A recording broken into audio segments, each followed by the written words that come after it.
제가 지금 나와 있는 이곳은 부산 해운대구입니다. 여기 보이는 중앙버스 전용 차로는 지난해 12월 30일 개통됐습니다.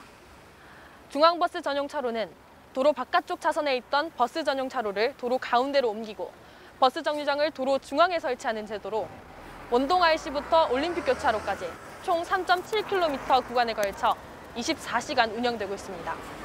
우리나라에서 가장 먼저 중앙버스 전용 차로가 도입된 곳은 서울입니다. 중앙버스 전용 차로는 버스의 속도를 높여 버스 이용객을 늘리고 자가용 사용을 억제하기 위해 시행하는 제도입니다. 부산에서도 중앙버스 전용 차로를 도입했습니다. 도입 초기의 혼란은 불가피하게 일어나고 있습니다. 일반 차량 운전자들의 불만이 가장 컸습니다.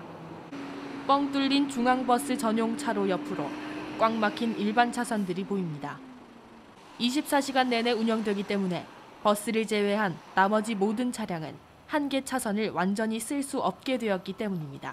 서울처럼 도로가 넓은 거는 부산도 해도 됩니다. 근데 여기는 좀 해놔놓으면은 여름 되면은 해수기 필수기 때문에 못하잖아요. 택시 자가용을 몰고요. 여기 아마 그때는 아마 여기 대란이겠지 싶어요.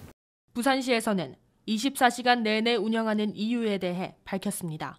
낮 시간대, 일반적으로 생각하시면 낮 시간대 중앙버스 차로를 하고 야간에는 개통을 하는 게 좋지 않겠느냐, 그러니까 그 일반 차량도 이용할 수 있게끔 해주는 게 좋지 않겠느냐라는 의견들이 있습니다.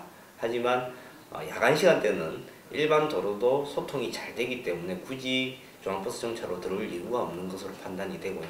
또 하나는 중앙버스 정차로에 일반 차량이 들어오게 되면 신호 체계상 직좌일 때 중앙버스 정차로에서 직진을 하게 되면 사고 위험이 상당히 크게 되는 상황이 있습니다. 그렇기 때문에 사고적인 측면에서 봤을 때는 안전을 보장하기 위해서는 24시간 운행을 해야 되는 상황입니다. 버스를 이용하는 시민들에게도 불만이 있었습니다. 버스가 앞에서 지나가는데 횡단보도로 기다려야 돼서 좀 불편했어요.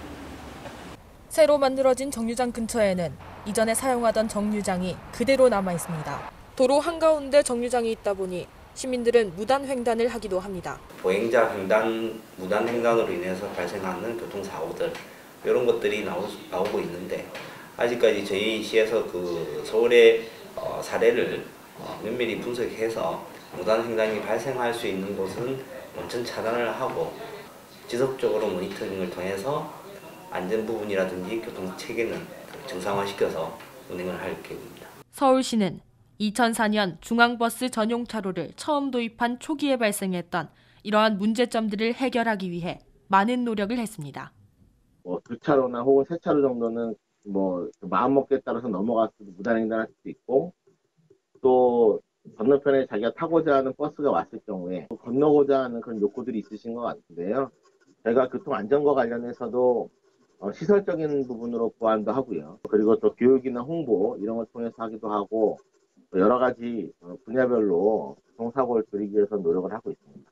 지금 현재 운영 중인 BRT 차로의 사후 평가를 좀 철저하게 해서 추후에 확장될 다른 구간에 벤치마킹할 수 있도록, 두 번째로는 이 BRT 차로를 설치를 하고 있지만 사실은 성공적으로 이게 운영이 되기 위해서는 버스 중심의 신호체계 개선이라든지 차로 운영의 개선이라든지 이런 부분이 빨리 이루어져야 된다고 생각합니다. 서울시 중앙버스 전용 차로 제도는 도입된 지 12년이 지났습니다. 서울시는 현재 서울 도심의 버스 흐름이 개선된 것에 대해 버스 중앙 전용 차로 제도만의 효과라고 단정 짓지는 못합니다. 그동안 지하철 연장, 버스 환승제도 도입 등 다양한 교통정책들이 종합적으로 버스 이용률에 영향을 미쳤기 때문인데요. 부산시는 서울시의 이런 사례를 참고해서 중앙버스 전용 차로 제도의 확대에 대해 신중한 정책적 논의를 가져야 할 것입니다. 지금까지 시빅뉴스 빅볼륨 박민영이었습니다.